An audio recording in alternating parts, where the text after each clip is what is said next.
This video will address environmental challenges in business ethics and sustainability. The main challenge is climate change.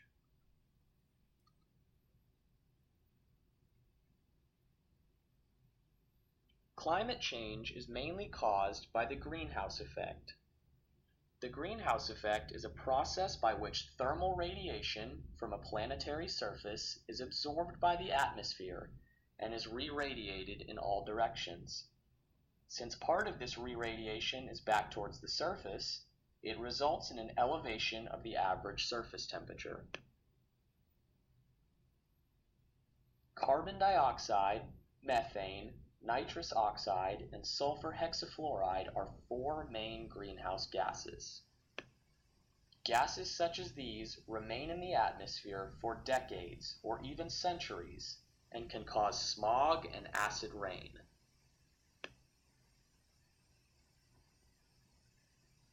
These gases are the result of fossil fuel combustion, intensified agricultural production, ozone depletion, and deforestation.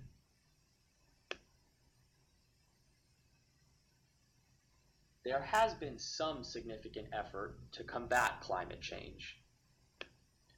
While public and government interest had already been ignited in the 1980s, the main driver of corporate strategic change was the adoption of the Kyoto Protocol to the United Nations Framework Convention on Climate Change in 1997.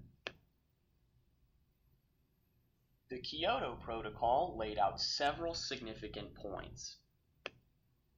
The first important point is emissions trading. Emissions trading is exchanging part of national emissions allowances, allowing developed countries to trade their excess allotted emissions allowances to developing countries, which allow them to utilize more emissions. The second significant point from the Kyoto Protocol is joint implementation. Joint implementation is where industrialized states share the credit for emissions reductions achieved in specific joint projects. The final significant point in the Kyoto Protocol is the Clean Development Mechanism, or CDM. CDM grants emissions credits for financing approved climate-friendly projects in developing countries.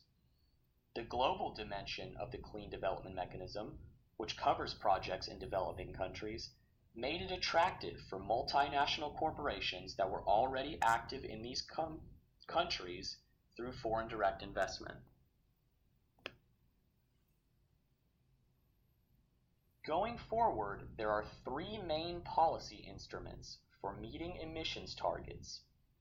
These include regulation, carbon pricing, and subsidies. Governments prefer regulation, economists prefer carbon prices, and businesses prefer subsidies. In reality, it will likely take a mix of all three of these policy instruments in order to effectively combat climate change.